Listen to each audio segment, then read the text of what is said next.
Hi everyone, and welcome to I think it's episode 10 of the Fat Jockey podcast. Where the previous 9 have gone, I don't know. Seems like yesterday.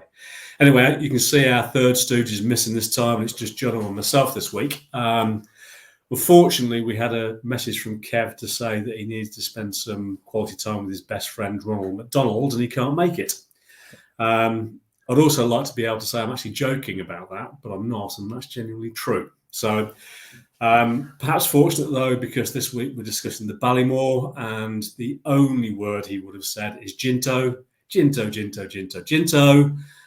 He probably said it about 1,000,000 times, and that's all he would have said, and we've got no sense out of him. So maybe fortunate that he's now spending all his money at McDonald's. Anyway, how are you after last week, Jono? Big shake-up in the Ballymore and Supreme markets. Has it caught you out?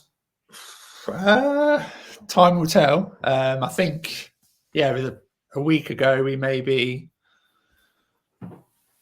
was more up in the air, whereas, today we've had obviously the Henderson walking on air runner kind of come right into play, and Dysart Dynamo has, he's enhanced his claims, but whether it's for this race or not, that's the question. Yeah. Do you have a firm opinion on Dysart Dynamo or Sir Gerard coming here? Either what you want to happen or what you actually think is going to happen, or are you just going to sit it out until after the Dublin Racing Festival? I think you have to sit it out. I think it makes no logical sense. I know there's been quite a bit of market moving, probably in the last couple of hours, which does suggest, if you're reading into it, it suggests Sir Gerhard is Ballymore and Dysart Dynamo is Supreme, and a kind of decision has been made. I don't believe that at all. I think there's no reason why Willie Mullins and connections right now, even after that race, they have no need to say, right, this is where we're going to slot them in. They've got the Dublin Racing Festival. That will have the biggest say in where they go. Absolutely, Dysart Dynamo has laid down a marker. I think, they'll have no issue putting him in as Supreme, depending on how the kind of cards unfold in the next few weeks. But I just think it's a bit foolish, really, to think they've nailed their kind of places and where they're going to go right now. We know that Willie Mullins sends his kind of Supreme number 1 to the Dublin Racing Festival. Obviously, things are fluid, and what Dysart Dynamo did at the weekend, you can't not take notice of that. But I think wait and see what Sir Gerhard does. I wouldn't be rushing around and trying to react too much. The one good thing you've got with the Supreme market is, even if you're trying to kind of scramble for a position on Dysart Dynamo, I know a lot of the guys on the forum obviously heavily backed him for the Ballymore, but I think even if you're kind of scrambling around for a position in the Supreme, because of the Henderson runners, you're going to get an okay price, I think, on the day. Maybe he goes into favourite. We don't know. Obviously, John Bond's got to come on at the weekend. Seeing the market, how it's reacted all season, he'll probably go short price favourite now. It'll flip-flop around again. But I would just, kind of take a steady kind of step back, see how John Bond does, see how Sir Gerhard does. This will all have a knock-on effect. Well, John Bond not necessarily, but it'll all have an effect on the Ballymore. I don't think Mullins has made that decision yet. I really don't. No, I tend to agree with that. Certainly, I wouldn't be taking the market as a guide. Just think the logic through with that. The run on both markets, the Dysart Dynamo for the Supreme and for Sir Gerard for the Ballymore, is more so about people. Well, combination of things, I believe. I think people looking to hedge their positions. But I think also there's a bit of psychology going on with the bookmakers as well. They know that by cutting the next half a point or the next point, they're creating that whole fear of missing out thing. And people tend to bandwagon that kind of stuff. So I think there's certainly an element of that. And I think the other thing to consider is just look at connections of both horses. You can't imagine the Thompsons are busy saying to Paddy Power, we're going to send our horse to the Ballymore. Similarly, the connections of Dysart Dynamo, I don't think have run into their local bookmakers and been telling everybody over the counter what they're going to do. In terms of Willie's operation, you can be absolutely sure that David Casey, Ruby Walsh, and his own son don't even know what Willie's thinking, because they don't normally until Willie actually makes a decision, and Willie always makes a decision as late as possible.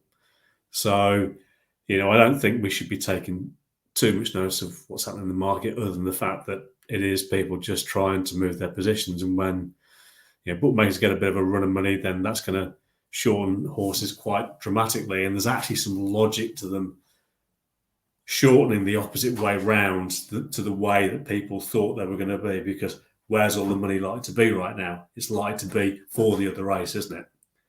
So, people looking at the market and thinking, well, that's an indication of what's about to happen, I think have been incredibly naive in actual fact, and don't really understand how the betting markets work.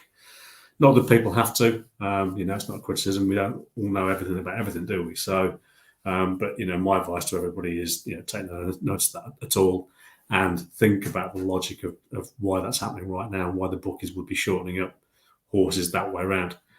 I do think, though, there are some potential clues that we can look at to try and second guess what might happen. Now, second guessing what might happen, I know drives people mad, but actually, for me, your edge comes from reading between the lines in terms of what connections say often, or secondly, understanding the way they think. And in this particular case, I think it's really, really important to understand the way Willie thinks. I'd be fairly certain the market had it right prior to that race, Dysart Dynamo's race at the weekend, in terms of the way that Willie was thinking, because I think he was, and I think everybody was. And there is no doubt, as you said, Jono, that performance specifically would have made him rethink. Have I got this right? Have I got these two horses the right way round? But it won't have led him to coming to a conclusion. But Willie will have a lot of time now between today, Dublin Racing Festival, and ultimately the festival itself. The festival's 8 weeks away now? 8 weeks away, guys. It's only 8 weeks. Fantastic. But I think to understand what Willie sends to the Ballymore, actually, I think what you have to understand is what he would usually send to a Supreme. Because his first protocol, his first priority is his Supreme novice horse. I don't know whether you agree with that, Jono, but I think he'd be looking that way round first. His priority is winning the Supreme, and then secondly, the Ballymore. I think that as a principle is actually, again, quite important to understand. So I think we have to figure out the Supreme to figure out what he's like to do for the Ballymore. And if you look at the profile of Willie's horses that either win or place in the Supreme, they have a very specific profile. They fit one of two bands of horses. They either started out in France or they started out in point-to-points. 5 horses that ran in the last decade that started out life in bumpers, all of them were unplaced. So he has run horses from bumpers there in the past, but they've been second string or they've been less fancied, and they've all ended up being unplaced. So that's actually quite important, I think, in terms of what he does, how he places his horses, and how he thinks about prioritisation. So all 5 of his winners were either from point-to-points or from France, and that's 5 winners from 12 runners that I'm talking about in the last decade. So the 4 horses that ran in the Supreme for Willie Mullins the season after winning a graded level bumper, 2 won the race and another finished second. a graded level bumper. This is really important. Horses that weren't from points and hadn't won a graded bumper, haven't won or placed in Mullins, and it's the worst profile of all his horses sent to the Supreme. 4 of his 5 winners and 5 from the 7 overall all won the old Deloitte hurdle, which was the Chanel Farmer last couple of seasons. And I think it's called, is it the Tattersall's hurdle this season? Yeah. No, it's been renamed again. I think it's the Tattersall's hurdle they've called it this year. So four of his last 5 winners, it was the DRF on the way, and not the Moscow Flyer. Also, horses that ran in the previous champion bumper have a fantastic win and place ratio. It's ones that are ahead of the market. I think sub 10 to 1 is the kind of sweet spot that you're looking there. And bottom line there is, with all of those facts, Sir Gerard's profile makes him an absolutely perfect Supreme horse for Willie, and therefore the most likely Supreme winner of the 2. It's a massive negative, actually, for Dysart Dynamo, which I suspect is why prior to the run at the weekend, he was considered to be the Ballymore horse, and most specifically why Sir Gerard was considered the Supreme Novice horse. And if you think about it in those terms, people are sort of panic betting. Now knowing that, I'm not sure Dysart Dino is actually backable for the Supreme, because it's not just the fact he's going to run there. He's got some pretty hot competition in there, hasn't he? Yeah. I mean, I can see Paddy Power, I think, had him at 11 to 4, non-runner, no bet. And I wouldn't touch that, because, like you say,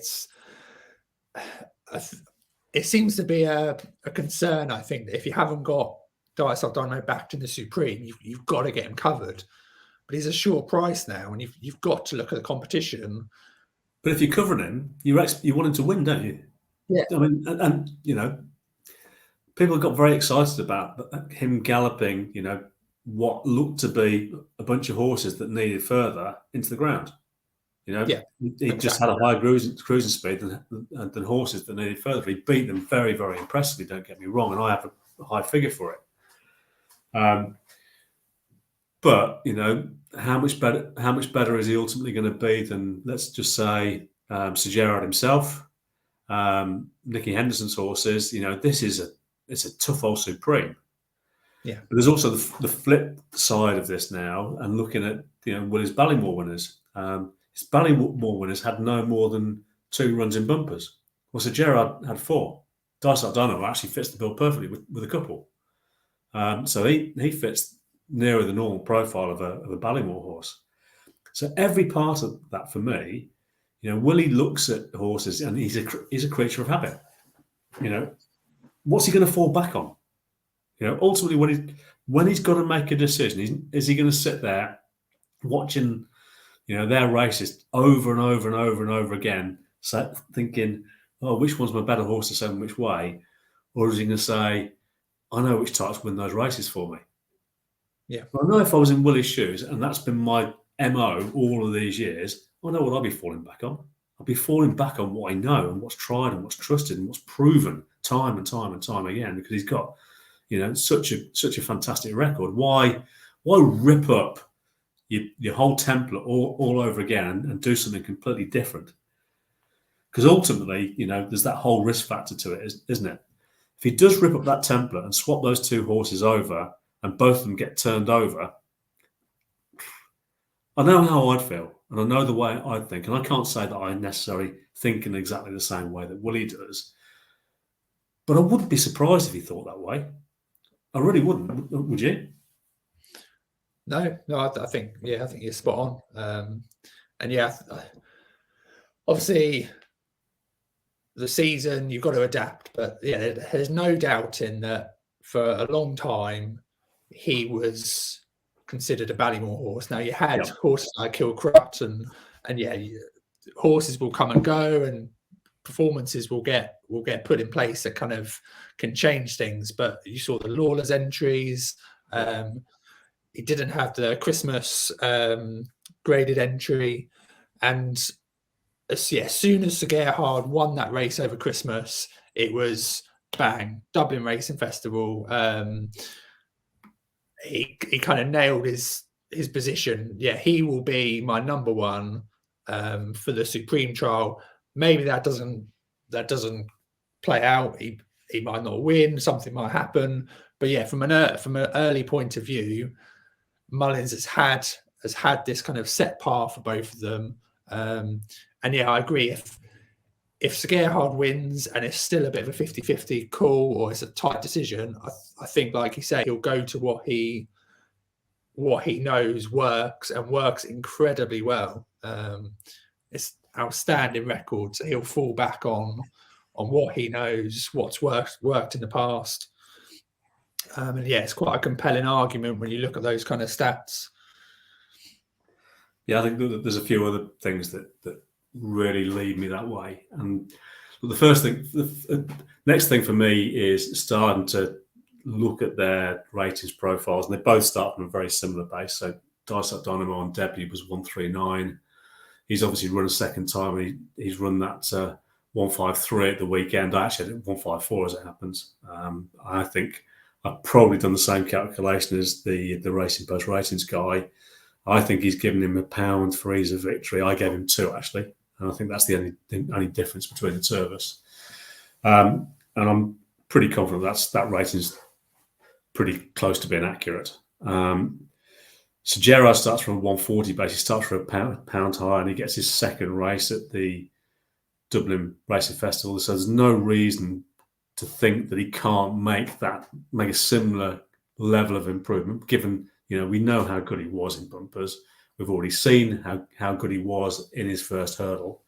So I've no reason to believe that he can't perform to a similar level. I'm not going to say he's going to perform at 153, but let's say a 150 level at the Dublin Racing Festival. And if he does, he wins that race and he hits a 150, possibly 150 plus, he's going to do that beating significantly better horses than Dysart Dynamo did last weekend.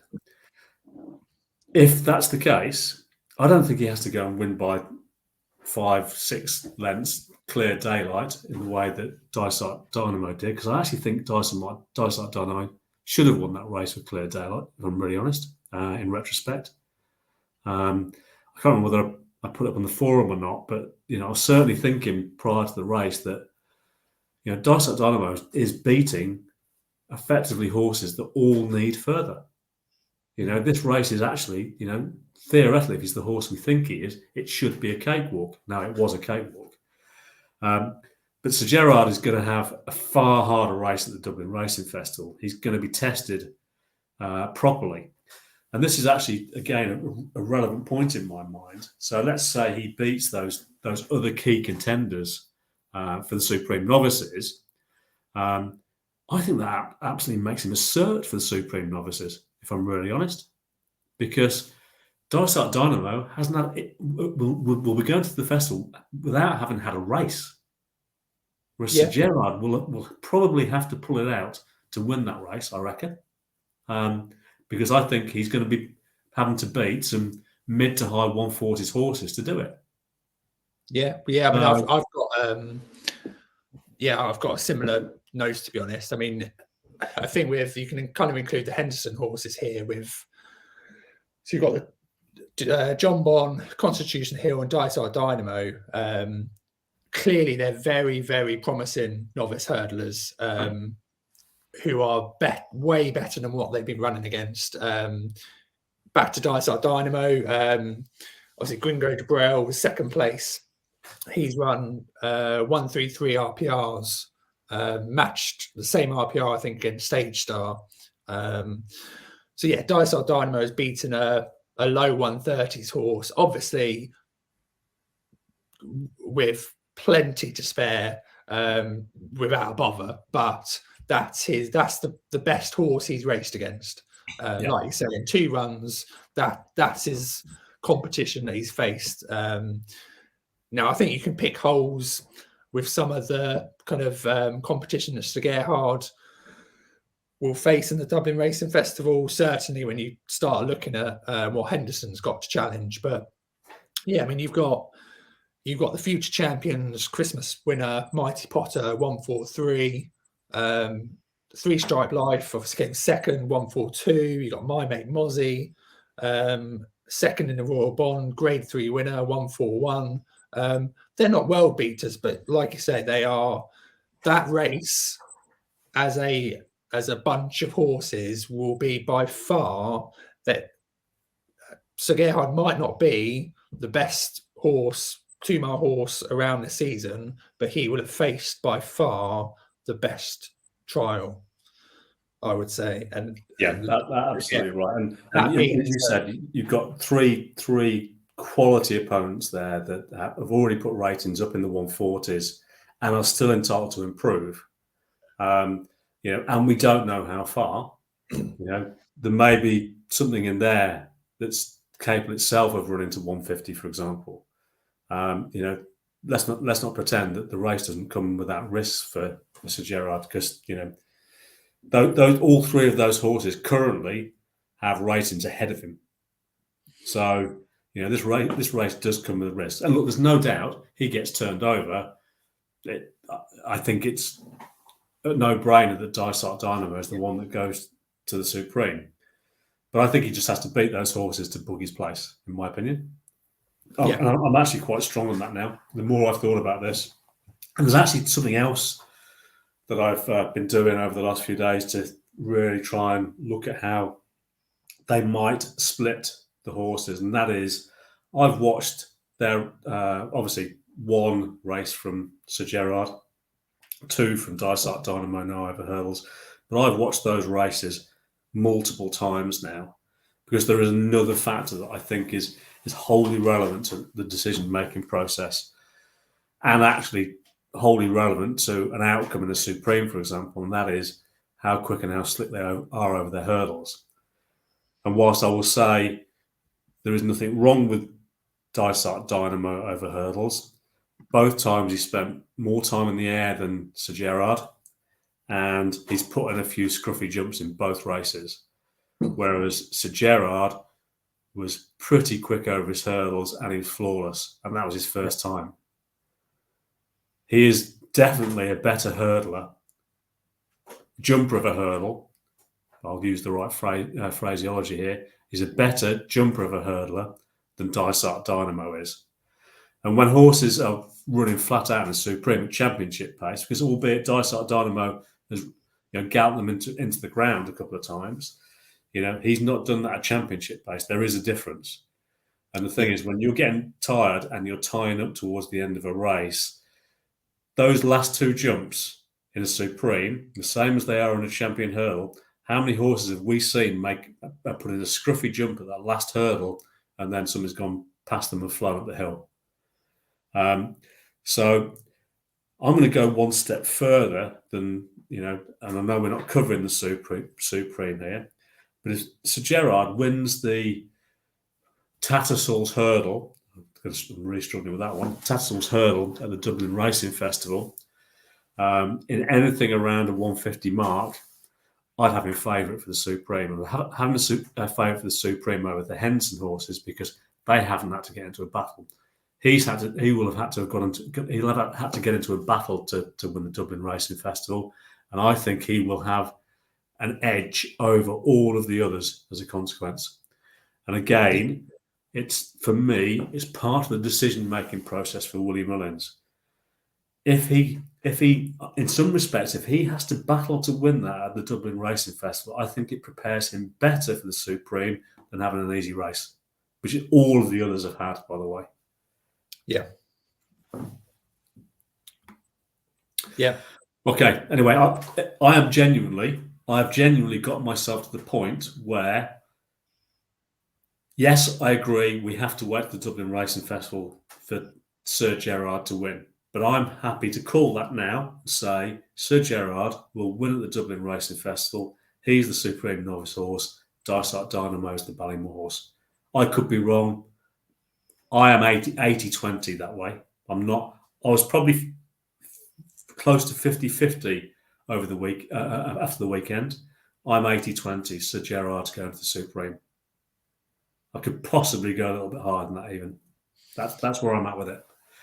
Yeah, I mean, all season long, I've just been saying, wait for the Dublin Racing Festival. That's that. Make sure you've got that horse, whoever Townend is riding, back for the Supreme. And yeah, I think that is still the right way to think. One quick thing, just to give Kev a shout out.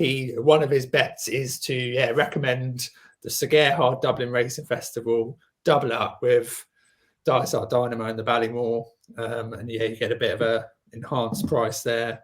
Just one quick question on Dysart Dynamo for you, Paul. Do you have any worry about him getting the trip, given how he ran at the weekend? No, I was tempted to talk breeding actually as part of that whole sort of logic, because I have looked at that angle as well, and I probably should actually talk about it because potentially it is relevant. Dysart Dynamo is definitely more stoutly bred than Sir Gerard.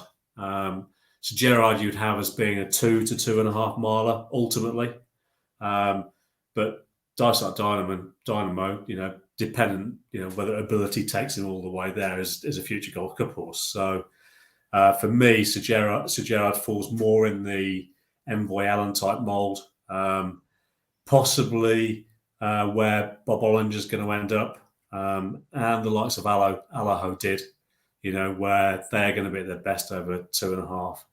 And I think trainers now, I think things are starting to change with that as well. Certainly, Henry de Bromhead has never really had the hang up.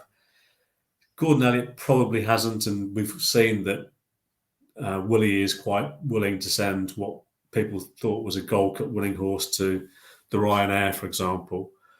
I think the snobbery around the mid-distance is starting to disappear. And I think it's accelerating pace. The same's happening now with the novice hurdlers and the novice chasers. I think that snobbery is starting to disappear. And I get what people say, what do you want to win? Do you want to win a Gold Cup or a Ryanair? Do you want to win,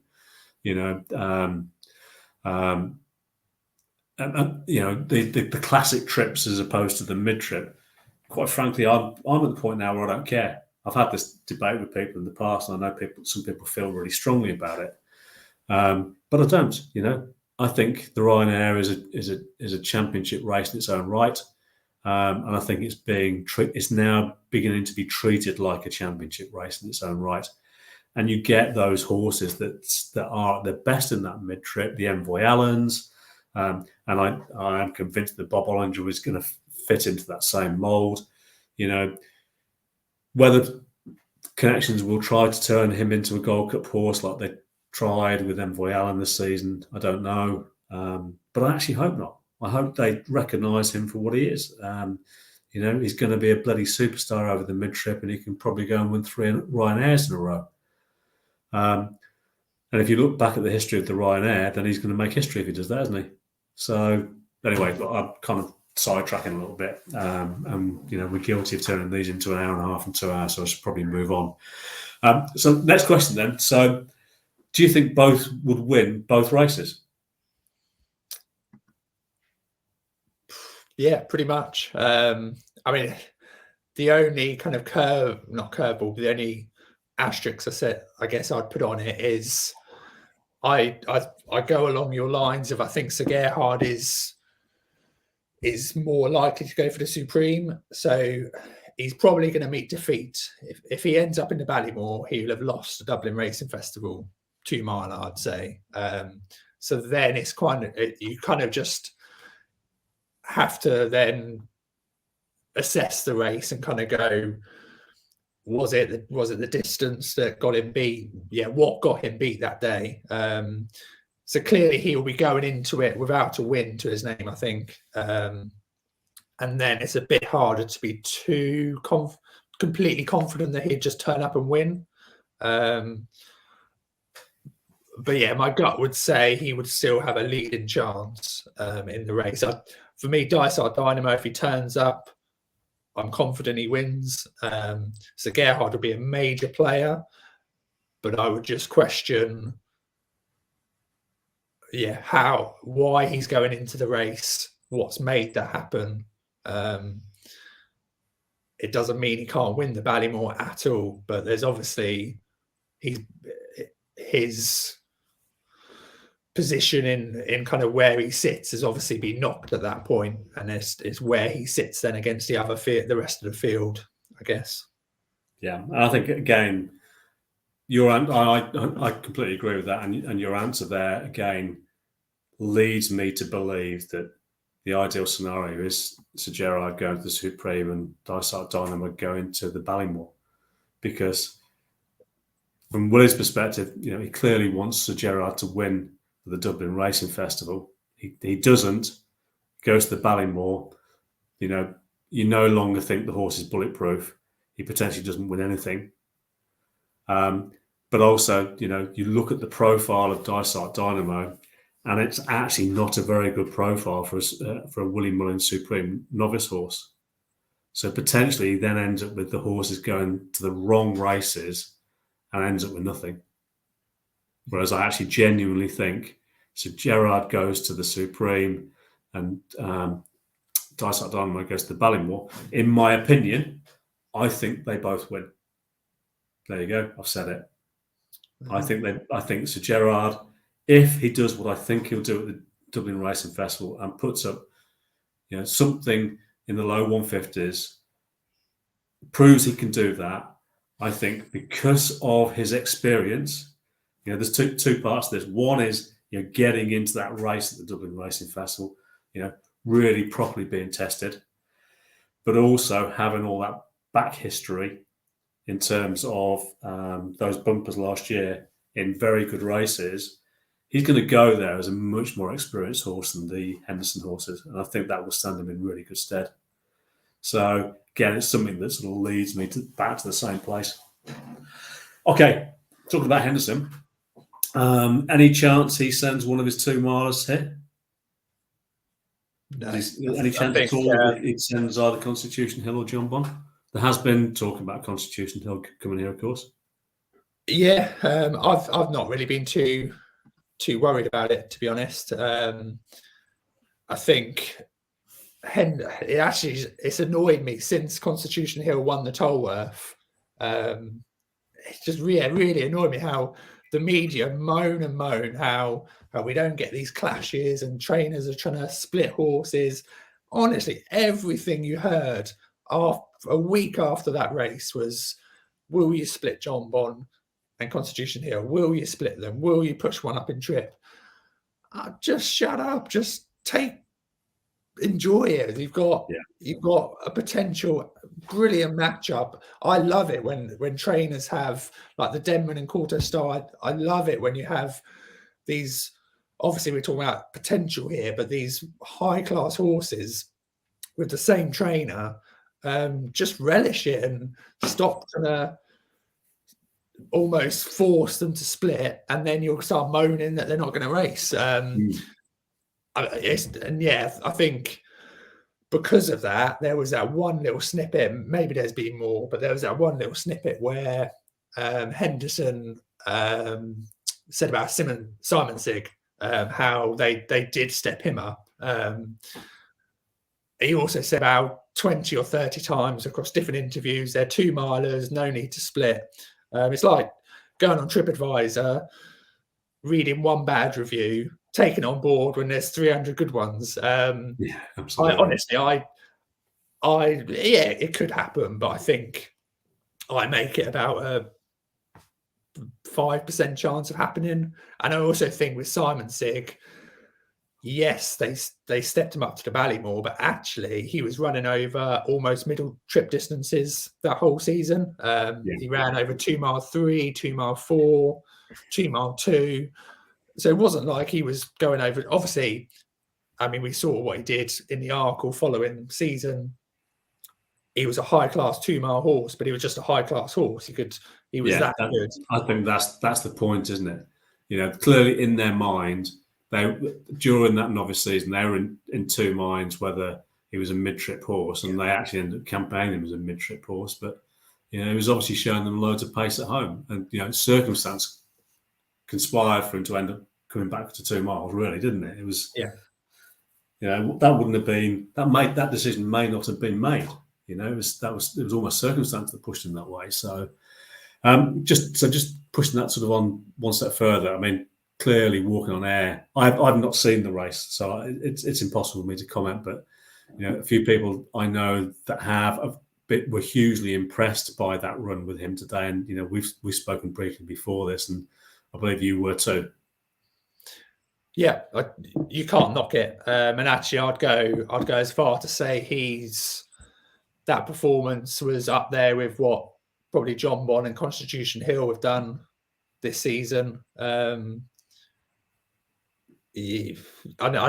Kev was sending a few messages before this, kind of knocking it, saying it's a Gary Moore horse that he beat in second, getting weight. What's everyone on about? But just visually, he jumped lovely.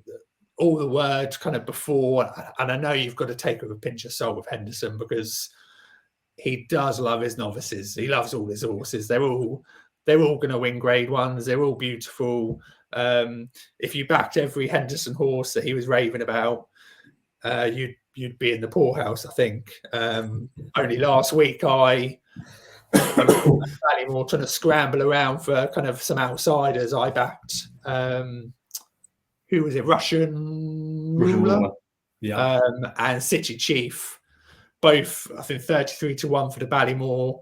They both disappointed. So yeah, you have to be careful. But the vibes.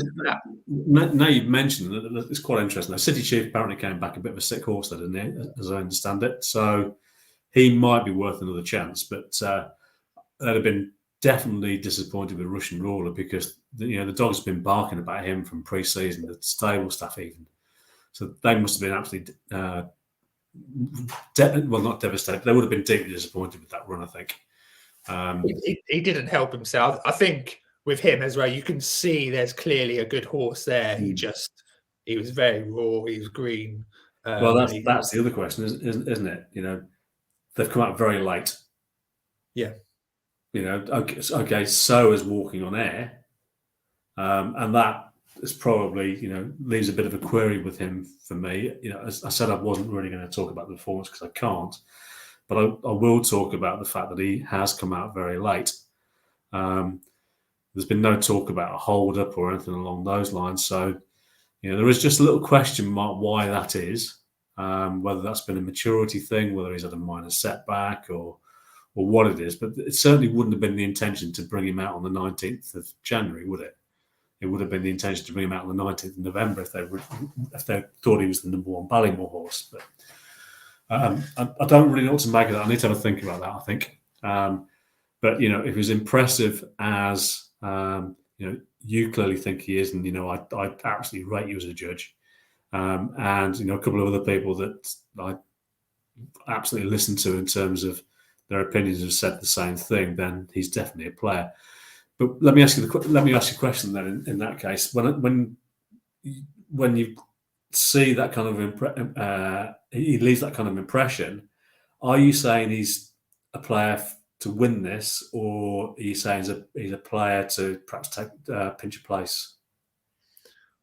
I think he's definitely a place prospect now. I mean, yeah, I think I said he was close to probably Constitution Hill was out of the three Henderson horses, definitely was by far the one that I was taken back most. But yeah, walking on air, he could not have done anything wrong. As good a hurdles debut as you could want. I think you have to take him seriously here. Henderson's come out post-race and name-check the race, which actually is quite a big thing in this in this race, because it's such a kind of messy looking race potentially. We've still got so many unknowns about where the horses are going. A lot of the head of the market are quite kind of variable where they might end up. I think absolutely he's a place prospect. I think there's still time to get a second run into him. I don't think that'll be a problem. So he'll be going in with 2 runs. That's not necessarily too bad. I mean, Dysart Dynamo would be similar. Obviously, he's had bigger gaps between, and he raced before Christmas. Yep. 2 runs wouldn't necessarily worry me. I wouldn't in any way be saying he should be favourite at all off the back of that run. but without doubt, he's an exciting horse in the market, one which I think we needed to kind of add to the mix. Okay. Yeah, I'll be very interested to see what you think, actually. Yeah, look, I mean, it's my job for after this to have a look. I didn't have the time beforehand because of other business commitments, and I was quite late to get to the laptop fired up and to do this. So I had hoped to have a quick look beforehand, but I just didn't get the time.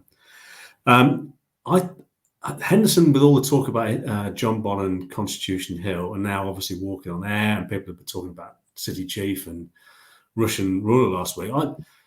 There's two horses that have become a bit forgotten. I Am Maximus and Balco Coastal, because both the horses that, I mean, I Am Maximus originally was talked up for the Supreme, but he clearly has a profile for this or further, and that's another interesting point. This or further. And also Balco Coastal, which is a horse that he's not been shy about. Left a pretty deep impression after his first bumper. Has run well in his 2 novice hurdles. He's not had to beat too much. He's not put up a big rating yet. I Am Maximus put up 142 actually on his third run, which was when he was stepped up to 2.5, which puts him in range as a contender for this now. Balfour Coastal was 123 and 124, but he didn't have to beat much, and there were low-key races. So, until he runs in a better race, we're probably not going to get a true gauge on his ability. But have you got any thoughts on either of those two? I wasn't too impressed with Balco Coastal. I know there was a lot of talk last season, wasn't there? I think did he go off favourite in the Aintree bumper? Yeah, he didn't finish sixth. He didn't run particularly well, I didn't think. No, I mean he's won twice up. Had a bit of a scare last time out, didn't he? At 1-4, but did get the job done. Yeah, he did. He's not someone that I've been overly taken with, but yeah, clearly Henderson's always liked him from last season. He's clearly works well at home, and he's one of their better horses. Yeah, I'm still waiting for him to kind of do something that gets my attention. If I'm in all honesty. Yeah. He ran. It was just before Christmas. He ran, wasn't it? So we probably kind of need to see him out soon as well, I think. But I think, for me, he's one of those we need to see that third run to really to have any sort of firm opinion on him. But yeah, look, at the moment he's kind of half in my mind. No more than that. I Am Maximus. I think they're probably going to be tempted to go down the handicap route with him. He wouldn't be out of place in this, but I think again he's going to be quite a difficult horse to get a handle on. Yeah, I agree. But did he got a mark about what in the 129 was it? Before his last, it was certainly low. I can't remember what it was. It was certainly on the low. Yeah, I think it was 129, and then he's obviously run since. Maybe it's gone up in low 130s now, and yeah, you have to think he's probably 134 now. Okay. So yeah, you have to think he's given what they've got in the kind of Grade 1 novice hurdles, potentially he might be worth a handicap route. Well, it'd only be Coral Cup, wouldn't he? That would be the. I mean, no, actually, he's in Martin Pike range as well, isn't he? Of course. Yeah, and they're the two kind of distances that you think he would make an impact on. I think. Henderson's not shy of having a pop at those two races either, so that wouldn't surprise me. And he probably more so fits the bill of the future chaser mould that ends up in a pipe. Actually, yeah. I don't think he'd be out of place in that race. I think he'd face some stiff competition, but off 134, when he's already put a 142 Racing Post rating up, there's a potential that he's quite well handicapped, I would suggest. Yeah, definitely. I'd be surprised if he doesn't get some entries. Definitely. Right, we better talk about Kev's horse, haven't we? we've got to talk about Kev's horse because We have to. Kev would have been going Jinto, Jinto, Jinto We all have night to. long, driving us nuts. So, are you in the same camp? Is Jinto a winner of this? He could be. He's got the graded form in the book. I should probably ask: does he come here first, or does he go to the Bartlett? I think he will, just because it slots in nicely. Hollow Games will likely go for the Albert Bartlett. I think they'll probably split them. Again, we were saying earlier, Dublin Racing Festival will have a say. I think if Hollow Games was to kind of bomb out, or it doesn't have to not win, but I still think there's a handicap potentially with him. So say if Hollow Games underperformed, I could still see Jinto moving up, Hollow Games going for, say, the Martin Pipe or something like that. But I think if Hollow Games, if they think they have a strong chance in the Albert Bartlett with Hollow Games, Jinto will probably come here. I don't really think Kev will be going mad saying he's got the best form and it's not a vintage renewal. I don't think he'll win it. He could place. He reminds me very much of what Next Destination did in 2018. Next Destination ran on, got a place from kind of out of nowhere. Actually, it's a good ride. He won the Lawlers that season as well. I think kept beating Cracking Smart. So again, he kind of kept beating the stayers. But weirdly, you're using exactly the example that sprung to my mind. I was probably going to use the exact same example. Yeah, it just, the whole season kind of just mirrors that to me. And I think that's what the outcome will be. If he lines up here, he'll run an okay race. He'll stay on straight away. He'll be up to 3 miles, and he'll never go below 3 miles again in his whole career, probably. Yeah, I think so. Bettive have already said that they want their horses split up, haven't they? Yeah. So it's either, as you say, Jinto here, Hollow Games in the Bartlett, or Jinto in the Bartlett and Hollow Games in the Pipe. But Gordon Elliott seems to be a bit stacked for the Pipe. I don't think that would be their priority anyway. I don't see the logic there, if I'm really honest. Going and taking the chance in a handicap that's got lots of horses that are seriously well handicapped when Hollow Games has been trying. It would seem to make far more sense for Jinto to come here and Hollow Games to go to the Bartlett, And if either do get beaten, ideally they go there because they're trying to win and they think they have a chance of winning. But if they get beaten to second and third, better being beaten second, third in those races than in a cavalry charge and ended up 6th or 7th, hampered and not getting in a race in the Pipe. So I agree. I think that is by far and away the most likely outcome in terms of direction for those two. I mean, a couple of other things. Just I made sure I had plenty of ammo against Jinto because I was assuming Kev would be on here going on and on about him. Just the other thing that probably dampens my enthusiasm with him. He's one of the few horses in the race that's had the 3 runs. And he's improved every time. I think he took a big leap from his first run. Another step forward on his last run, obviously winning the graded race. Yeah. However, to me, I mean, again, we don't have official ratings. So RPRs, he's posted 147. Now, in the last 7 years, there's only been 2 horses that haven't reached 150. 2 winners that haven't reached the 150s. Now, that was Windsor Park. He hit 149 prior to the Ballymore, so just off. And City Island was 145. All the other winners, you got obviously the likes of Bob Ollinger, Envoy Allen, Sam Crow. They were well into the 150s. York Hill was 152. Even Willoughby Court hit 150. And yeah, to me, you look at a lot of his competition in the market, you're generally talking 1 or 2 runs that they've had. A lot of them just 1. And they're not even that far behind. I mean, if you're just picking a few of them, So looking at Jinto's 147 after 3 runs, you've got Jerry Colom 137 after just a 1 run. Sir Gerhard 140, Dysart Dynamo, he was 139, stepped right up to 153. Journey with Me 139. I would expect all of them to probably surpass that 147. I agree.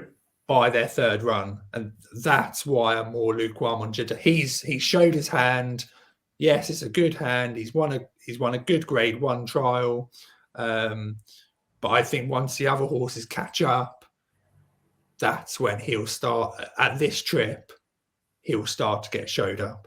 Yeah, and that's kind of the dilemma for them, I think, whether they come here or go to the Bartlett, because stepping up to 3 miles might bring out some more improvement.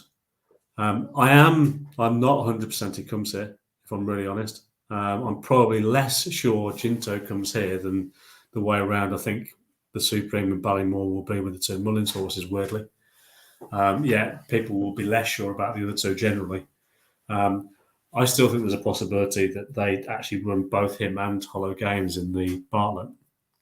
Despite what they've already said, when you actually come down to the cold, hard logic of it, and you genuinely think your 2 horses are best at 3 miles, why don't you go 3 miles? Do you know what I mean? Who cares if you finish 1st and 2nd? It's not exactly the end of the world, is it? And I think that's possibly the right thing, but I don't think that's the way they're thinking. I think they want to split them up, and if they split them up, that's the way they're likely to split them. As you say, it could be, Hollow Games goes to the Martin Pipe, Jinto just steps up anyway. Don't really follow the logic with that. If they both think they're Grade 1 horses, and I know Gordon Elliott likes to have a graded horse in the handicap, but he's got plenty of those this year. He doesn't need that one. And I'm not sure 2 miles 5 is right for Hollow Games anyway, if I'm really honest. I think he wants every yard of 3 miles. He's that kind of horse. Yeah. So I'm not sure that the Pipe's the right option, irrespective. So, it's going to be a little tricky one. I see why Kev likes him, because I think he's a likeable horse. Genuinely, people didn't take him because that price tag and, it was beating his bumper, etc., etc. I understand that, but I actually think he's quite a likeable horse. I think he's a horse that gets his head down and tries, and he's doing that at a pretty high level. But, you look at him and you say, is he a future Gold Cup horse or is he a future Nationals horse? And I have him in the latter category. Yeah. I think ground might also be a factor. Yeah. Just thinking the other way around, we're talking about horses that we probably should just talk about. The same way around first. Journey with Me. How can we not talk about him? Because he's a bit of a conundrum as well now, isn't he, for people? I don't think he is personally, but there's been a lot of money now coming for him for this race, and the assumption there is that it's smart money again, and it's because somebody said something somewhere. I know there was something about Brian Aitchison saying something to somebody on a tweet, but at the bottom line here is that Connections all the way along have said this horse needs 3 miles. All he does is gallop. And they've repeated those things. And I just don't understand. If they actually did switch here, I wouldn't get it. I genuinely wouldn't understand it. All of a sudden, has he become a different horse in the last couple of weeks? No. They know the horse. And Henry de Bromhead is a serious judge of a horse, both in terms of the way he sources them, but actually getting them to the right races. And he's good at making those calls early. And I don't see why he would want to change his mind. I don't see why, Declan Finn, who advised him, would advise him to do that either. And I don't see why Brian Aitchison would try and convince them otherwise, and thinks he knows better, because that wouldn't be his style either. So my view with him is I just don't see him coming here. I just don't, and I wouldn't understand it if he did. Maybe there was some temptation. They thought it was going to be soft. Maybe, it's that kind of thinking, but right races for the right horses is my view. Do you feel any different? No, another. Yeah, I agree. I think he's been talked about as a 3 mile, kind of all about next year, staying chaser. Yeah, I don't think last time out is going to change it. And there's talk about even his next run potentially being over 2 mile 3. I think Henry de Brom had mentioned the auction hurdle on Feb the 13th. That wouldn't worry me either. I know Henry de Brom tends to run his Albert Bartlett horses over 3 miles, but I'm not. I think the concern I'm generally is not worried about him. no. The concern, though, I think people have had is that Jerry Colombe's got that entry over 2 miles 7 at Turners. That's probably why, and people will be thinking, well, why that way around? But isn't I think one of them's a maiden, isn't it? No, it can't be a maiden because none of them are maidens. I can't remember the entry conditions. I'm maybe going off a complete tangent there. Just ignore that. But so you can see why people will think that way. But they're trained by two different trainers. Is the first thing I'd say. Yeah, that's the key. And the second thing I would say is there's no reason why they both don't end up at 3 miles because he's got Grand Jury as well in the same ownership. Jerry Colombe's kind of the one in between. I can't see Grand Jury going up in trip. He's not going down in trip. He's not going back to 2 miles. There's certainly no reason for him to go up to 3. So Grand Jury, I think, goes to the Ballymore. Journey with me, don't see any reason for them to really change their mind when they've said all along, that's the way they're going. This is our horse. This is what he's all about. So Jerry Colombe is probably the one that sort of sits in between, is a bit of a floater, different trainer, because he's with Gordon Elliott. There's also the thing with Jerry Colombe is it's very unusual for Gordon Elliott to start a horse out as late as he has with Jerry Colombe. So I suspect that he's probably not the easiest to keep fit. He probably has a few issues, I reckon. That would be my view of that. If he was, I don't know, one of the juveniles, I get it. He's not averse to juveniles coming out later because of their development and when they're bought and all these kind of things. But when he's had them a while and they're out of the point field, it's not his style. He's normally got them out early. He's normally giving them a bit of a rest now rather than starting them out. So there's definitely a story behind Jerry Colombe. We don't know what it is because they don't talk about these things publicly. But I would surmise that he's probably not the easiest to keep fit and straight. And they have to mind him to get into the racecourse. And perhaps have had him out a lot later as a consequence. That would be my best guess. But anybody listening to this, there's no guarantee that that's actually the case. That's not based on information. It's just based on typical MO.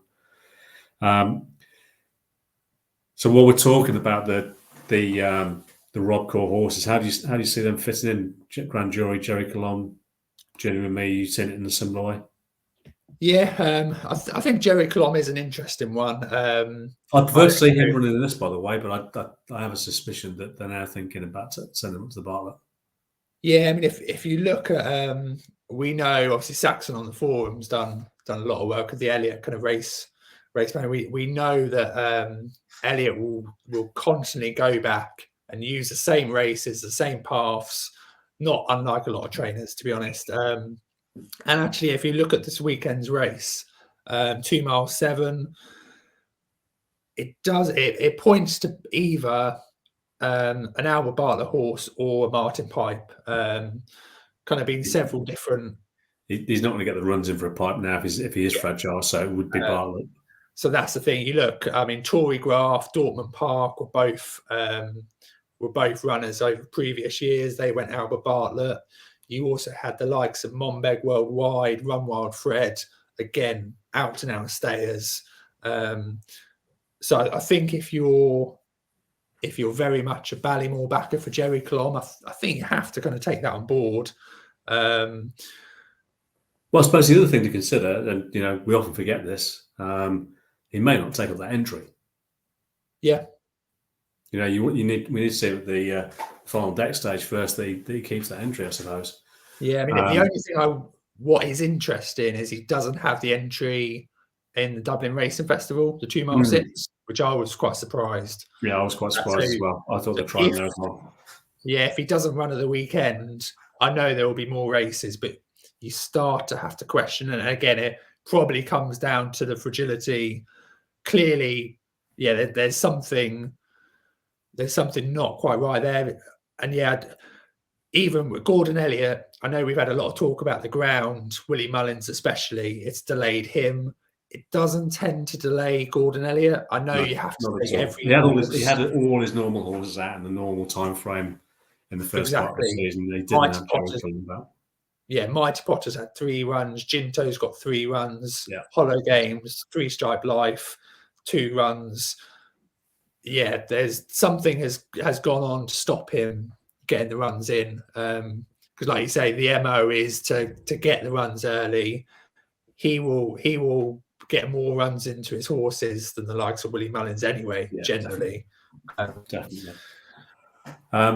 The other point, actually, going back to Journey with me, is that he also has the entry over 2 mile 6 at the Dublin Racing Festival. So he also isn't necessarily going to run in that 2 mile 3 furlong race, is he? So he could turn up at the Dublin Racing Festival and run over 2 mile 6.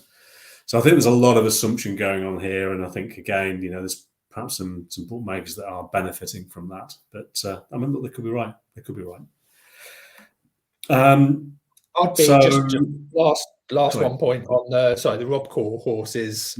Do you see Grand Jury coming here then? Because I would be interested in just him stepping back. I think he's got the entry in the 2 mile race at Dublin Racing Festival. I would be interested just to see how he did there, just given how he went through the race last time. But do you see him as a Ballymore horse?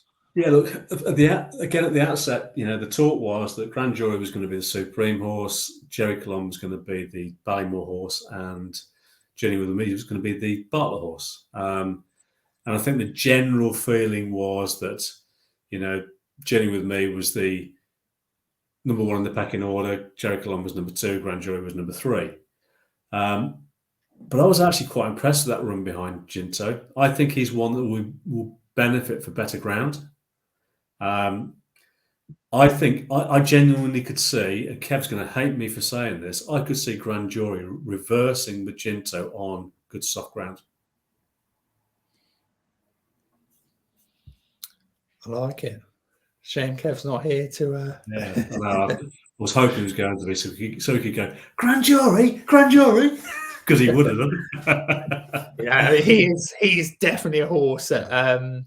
I think there's enough promise last time to make his next run not eagerly awaited, not in that, definitely not that exaggerated, but yeah, definitely an interesting next time out to see, because I think there was enough promise last time. Yeah, I think so too.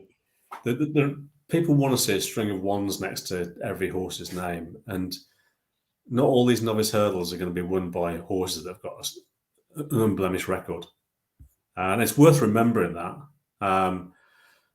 Go back to every renewal of all 3 of the novice hurdles, and you'll see as many races where there's a blemish on the record as you will, winners that just have all 1s. So it is starting to trend more the other way. If I'm honest, I don't want to be completely unfair and mislead with what I'm saying here, but I'm always one that's prepared to forgive a horse a race or look at reasons why a result could be different. And with Grand Jury specifically, I can see a reason why that result could be different. I think the best 2 horses were first and second. And we probably should talk about what do we want as well, just because, it was probably going to go there as Willie's second string, and it was the only horse that had its race nominated, more or less. But, Grand Jury for me, I think, will be a better horse on better ground. And he didn't have a problem staying 2.5. So I'm not sure there's any real benefit stepping him back to 2 miles for the Supreme for me in what is a hot looking race as well, by the way. But, you can't say it won't happen. But would I be backing him as Supreme? No. Might I consider him an each way shot in the Ballymore, yeah, I'd consider him an each way shot. But forget the book approach I take. Getting to the day of the race or the eve of the race or final decks, is he one that I would be considering and doing, all of an normal form study on and working my trends through and all the rest of it? Yeah, he'd be on my short list, I think. So we just tie up all that little piece of form there. Obviously, Ginto winning the race, Grand Jury finishing second. What do we want? Finishing fifth, and was backed on the day quite heavily, as I remember. So there was definitely money for him. What do you make of him? Could you have him on your mind at all? Was that a race you were prepared to forgive? Has he got any right to be in the races? Will his second string? Will he go somewhere else? Is not good enough? What do you think? No, I'll keep it short. It might come back to bite me, but yeah, he's no real interest. I think. The owners sponsor the race, so he's going to turn up here. I didn't really have an interest in him in the Lawlers, and I don't really have an interest at the festival either. Yeah, that's where I'm at. I'm 100% agreement. He'd have to come out again and do something that completely proved that form to be wrong for me to even consider him. Simple as that. Okay, look, we've talked about only Irish horses so far. The UK does exist as far as the festival is concerned. And actually, you look back at the Ballymore, the UK doesn't have a bad record in the novice hurdles, really. I know because of the absolute thumping Ireland gave the UK last year, people don't even look at UK horses anymore, but I'm not in that category. So at the moment, probably the shortest in the market from the UK is Stage Star. What is he? He's about 8 to 1 or something. Is he 7 to 1 or something? That kind of price. Yeah. I can't remember. He's around that kind of price, which is possibly short enough. But he's with Paul Nicholls, who does well with his kind of horse, and his kind of horse then go on to be pretty decent novice chasers and go on and win King George's and never sighted at the festival again. But Cello Hurdle winners, we get the same old stat trotted out every year. Cello Hurdle winners don't win Ballymores. Are you a subscriber to that? I am this year, not necessarily. I'm not a kind of blind. He's won the Cellos, he's not going to win the Ballymore, but he's not particularly for me. Nice horse, and obviously he's got that nice form line with Dysart Dynamo now through Gringo de Brel that we can kind of compare where both lie. Obviously, Dysart Dynamo I think he beat him 19 odd lengths. Stage Star 10, which was very impressive as well. He didn't quite blitz them like the Mullins horse did, but he was well on top. I think he's a good horse. I have to admit, I'm just going on the basis that he will find a couple of Irish horses better. In all honesty, he's probably one of the horses that I'm not giving enough credit to. But I can't, having not backed him, to me, 8 to 1 on a Paul Nicholls UK horse, where now the race is starting to kind of pick up some momentum for some good horses in front of him. I can't really see it. I just keep going back to Brave Man's Game. Kind of, it'll be a repeat of that. I could well be wrong. I haven't given him enough time. But then, to me, I wouldn't be too fussed about 8 to 1 to place. And I don't think you'll get much shorter than that on the day either. Yeah, I'd agree. That I certainly agree with. I don't think the prices, the current price isn't attractive. If you're on early, then fine. Again, it's most of us that take a book approach that are.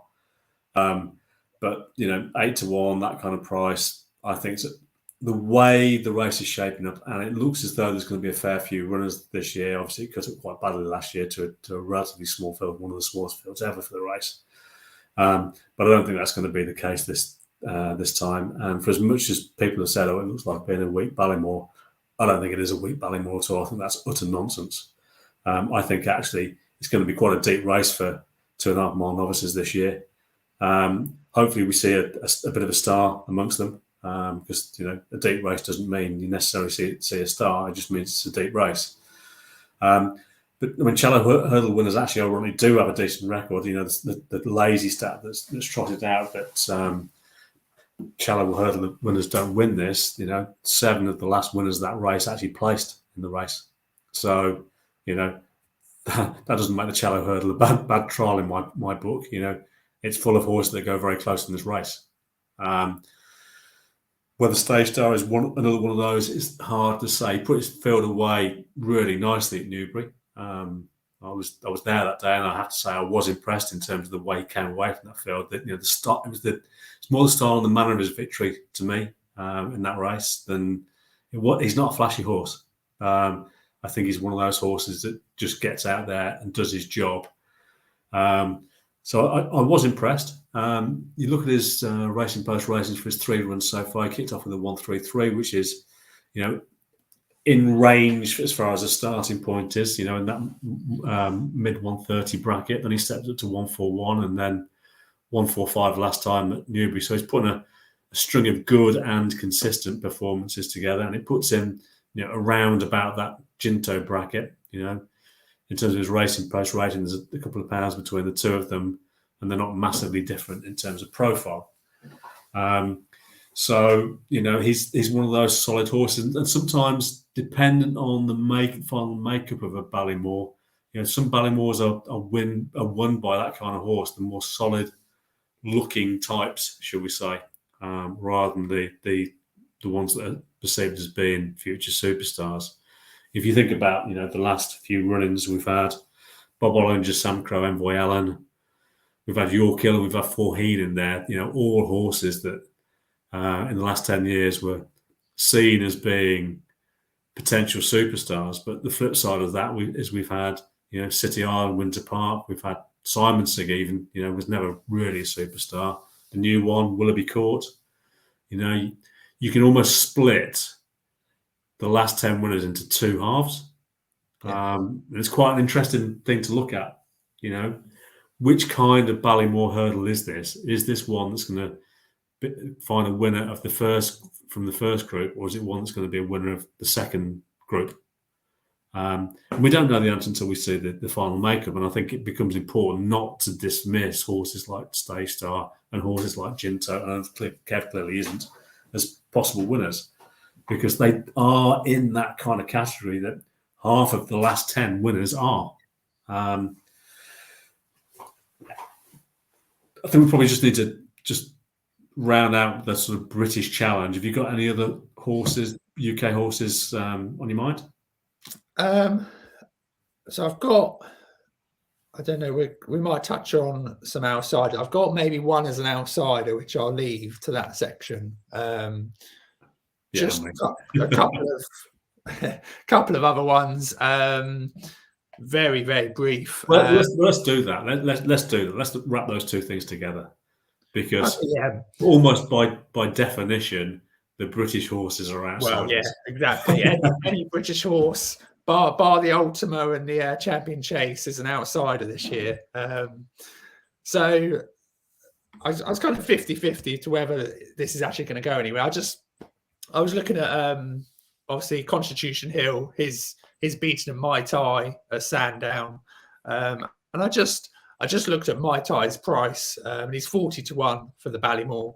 Okay.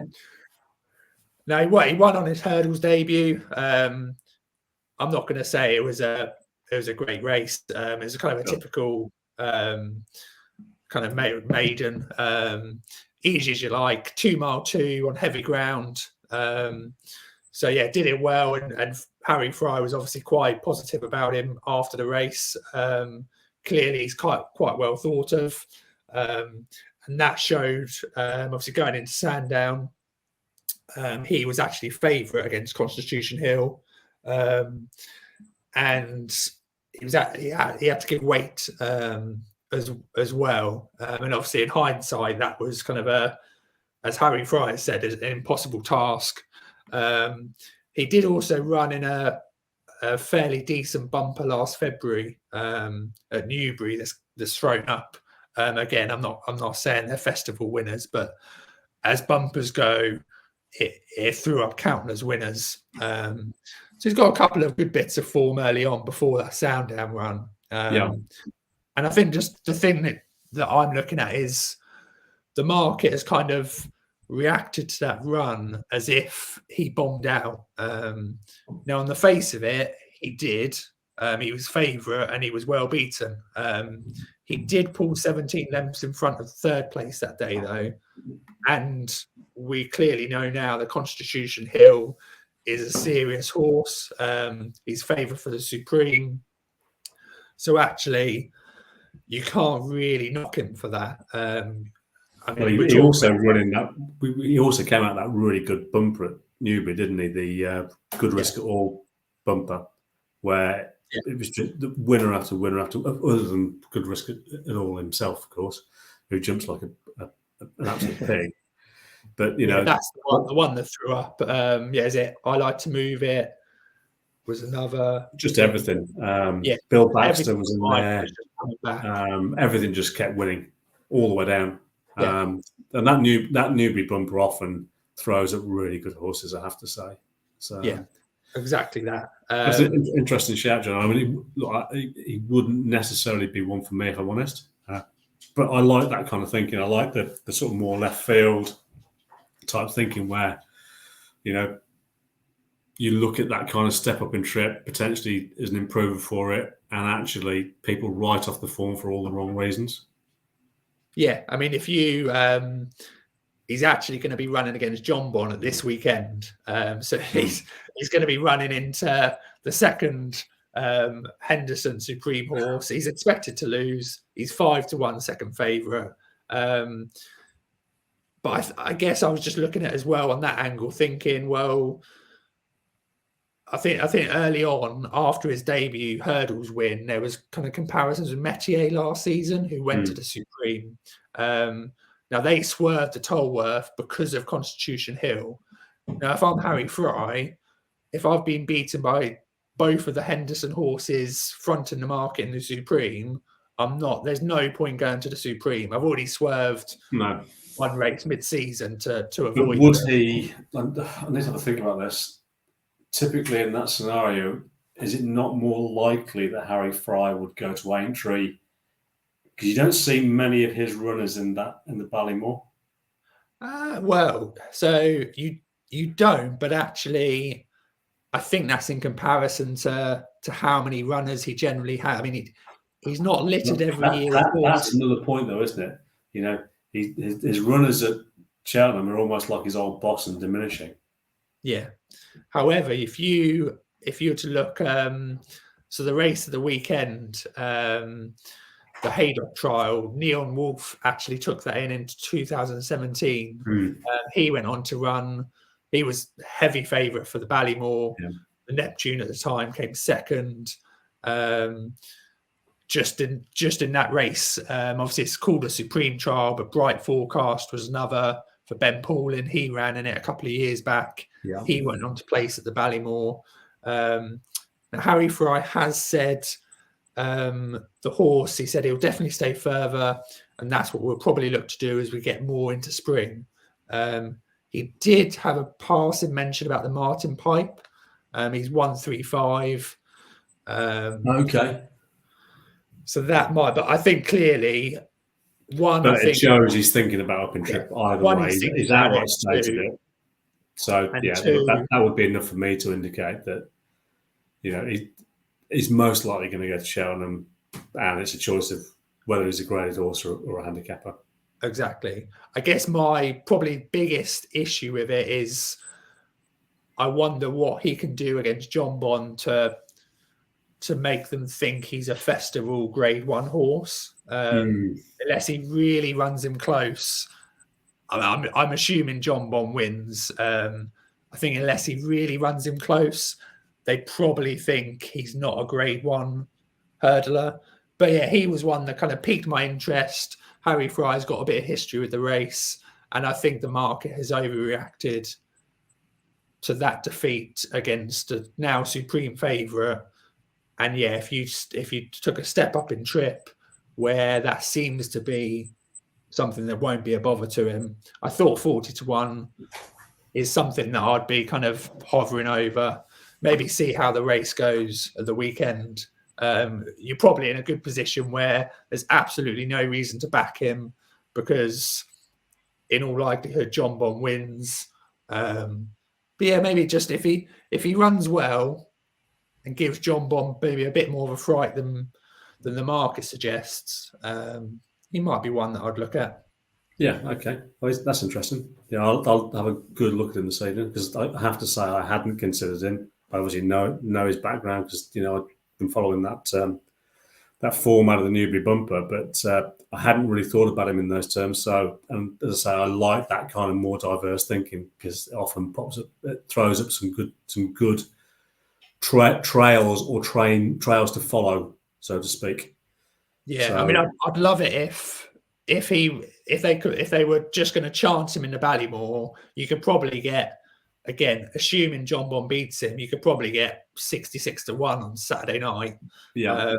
And then he might have a half decent a chance as an each way place. But it's definitely an outsider. Any others you've got on your mind? Just in terms of the Jerry Clom we've spoken about, he's still a fair price, kind of considered an outsider, but we've kind of said a few issues that he might have, and I still can't get over the fact that he's an Elliott horse. He's won 4 races in a row over different codes. Why is he not more found in the market? They're a betting yard as well. There's a kind of a red flag there that's going. I think it's a well-being red flag. I think I'm on the money with that. I can't say with absolute certainty clearly, but for me, he started out really late. That's not Elliott's normal MO. There's been some kind of issue going on there, and they may have to manage his fitness. If that's the case, they're not going to be steering into him. It may be more a case of can we actually get him there kind of thing. Is he going to be in one piece? But the flip side of that is when you have a horse like that, where you're having those kind of problems, then sometimes it's a bit of a one shot at the festival. So who knows? I've got 3 sort of bigger prices that I have on my mind. We've actually talked about one of them. That's Grand Jury. As an each way price, he's still available at 28-1 in a place, and I think that's way too big for a horse that has finished second to a place that the missing Cavalier is adamant is going to win this race. So, and it looks like he potentially has the profile of horse that would be better on better ground. So, which would allay maybe if you had a minor query about his stamina. If he was second over 2.5 to Ginto, who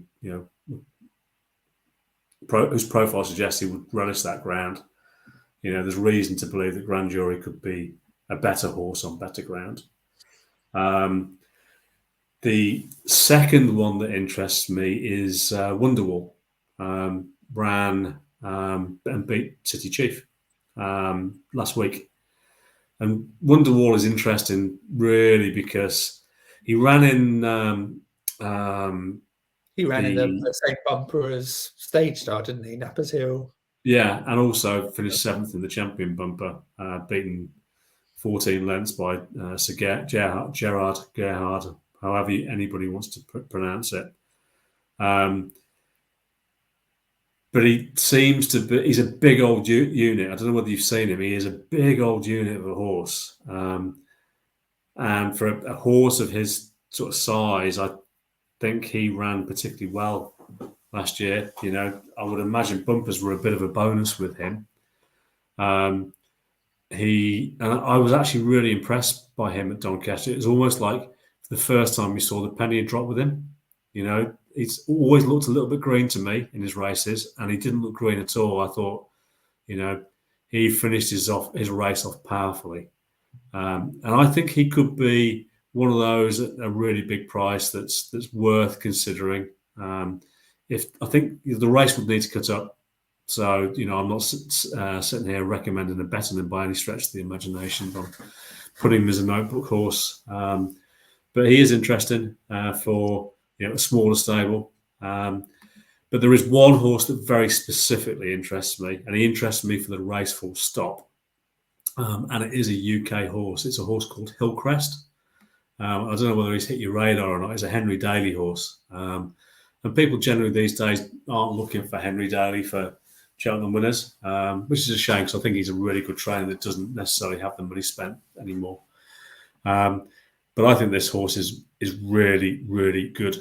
I think he could be, he would be one of those horses that would fit the second part of the category. He's not your superstar horse. He's not Faheen winning this, for example. So I'm not sitting here putting him up as Faheen. But, he could be a Willoughby Court. Now, people argue Willoughby Court wouldn't win this race. That's fair enough. I don't necessarily disagree with that. But we've already debated. We don't know what's turning up. We're probably going to have one very, very good horse in this race and lots of others not far behind. One very good horse can make, a serious error. So, I want something at a price on side. Hillcrest is 25 to 1, best price. His profile over hurdles, racing post ratings is 125 to 133 to 146. So he's in the same bracket as the other two that we've just been discussing with Ginto and co.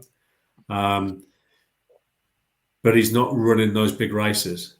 And often those racing post ratings are value for a little bit more when they've been running in ordinary races and still putting up those kind of performances. As I say, I quite like him. I like him a lot. He ran on New Year's Day at Cheltenham, beat I Am Maximus. And I thought he did it quite easily. He did it from the front, kept going. I Am Maximus couldn't get to him, and he just, ran through the line. So I don't think you've got any problem with him staying. In his run prior to that, he did pretty much the same thing. Won by 20 lengths at Wetherby, in the kind of performance, if it had been last weekend and he'd been with Willie Mullins, people would be having the debate whether he's the next superstar. But, he's not with Willie Mullins, so people don't talk about him in those terms. And I like him so much, I'm actually quite happy to recommend him as an each way bet at 25 to 1. I like him a lot. And there's just one other thing that I'll just of note for me. It'd be quite a nice sentimental horse for the festival, running a big race, given Trevor Hemmings passed away not that long ago.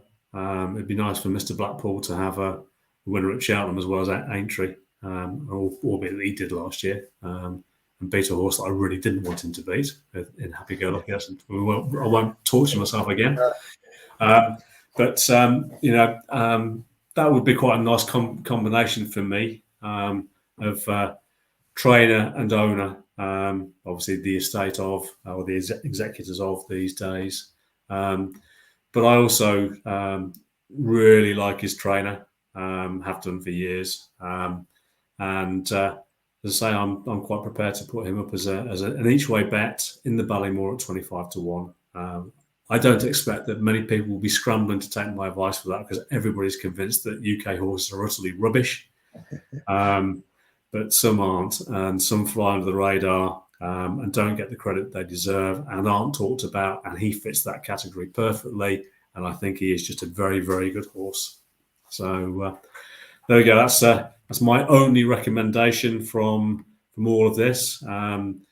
I suppose the other recommendation I have is really whether anybody else has the same conviction about how I think the two Willie Mullins horses are going to be split up. And, I'm quite happy to back my my judgment on that. I'm not necessarily suggesting that people should be putting their mortgage on anything following my advice. I'm certainly not that cocky and arrogant, but I'm certainly prepared to have the courage of my own convictions with where I think the two horses are going to go. Don't know whether there's anything else that you wanted to mention that we haven't picked up, Jono. I think we've been quite thorough, but there may be one or two things that you still have. Couple of other loose bits. I actually didn't see the 25s at Hillcrest. I saw 20s. I guess the only thing I kept kind of going back on was I just look at connections, and like you say, the late Trevor Hemmings, just out and out staying chasers. Obviously the Ballymore can produce those horses. I guess that was just what I kept looking at, going, every single horse they seem to have is a kind of out and out. So I guess Albertus Run was probably the last horse that I could think of that competed over middle distances. He won the RSA, but it's quite a vague and loose comment. But that was just the thing in my head. But I think the fact is put that 146 up, and they've targeted the course and distance race on New Year's Day suggests that they're quite interested in this race. And I obviously we kind of said from the outset about if we had any outsiders, and I just had a look at the race,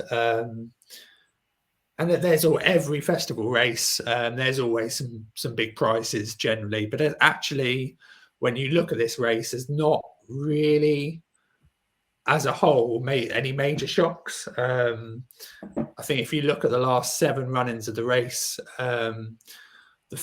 just the favourite has won 3, finished second twice, third placed. So 6 of the 7 have filled places, and the only one that didn't was Battle Over Doyen, who was pulled up. There's been a couple of big price placing. It's a Freebie 33 to 1 and Bright Forecast 25 to 1. Willoughby Court was obviously the considered a shock 14 to 1 winner, but generally the market has this race fairly right. So the winner tends to be worst case out of the top 4, maybe top 5 of the market. I agree, but it is worth noting that it does have a habit of popping up some bigger prices in the places.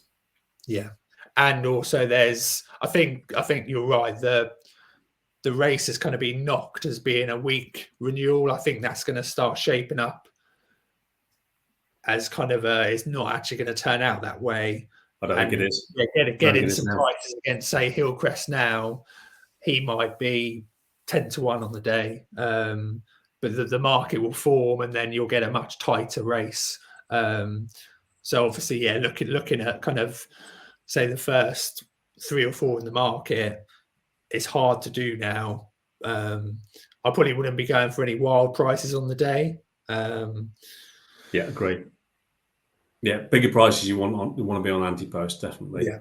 And again, my style is I make my book and deal with my book, and I will have my bet on the race, which is completely separate from my book approach, which is my specific interest in the racing. I've done all my research and done all my stats, and which is a completely different approach to what I do for the other 300 and odd days of the year, and I love doing that.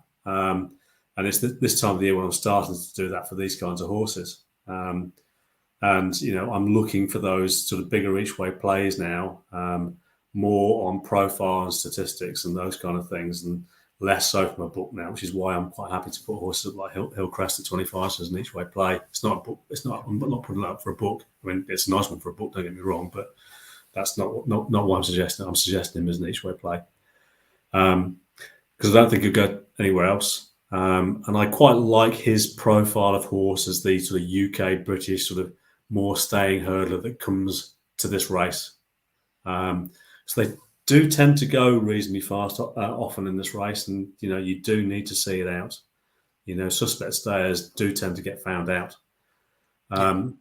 It's probably, if I'd have had the time, I'd have done the stats on this, but I don't think horses that have stuck to 2 miles and step up to this for the first time have a very good record. I think there might be a couple of winners, but not many. And they're horses that you probably have looked at their profile and thought, yeah, you're pretty stoutly bred anyway. Yeah. And if I'm wrong, I'm sure somebody will tell me, but I don't think I am. I'm not normally with stuff like that anyway. So your each way bet would be Hillcrest, and the win if you had to name a winner right now. Dysart Dynamo, no doubt. I'm convinced he comes to the race. I'm convinced he wins it. Do you see? I know a lot of us, you included, will be on a bigger prices just on that basis. Do you see the non-runner no bet 3-1? Do you think that being? I mean, personally, I can see him being probably 6-4 maybe on the day.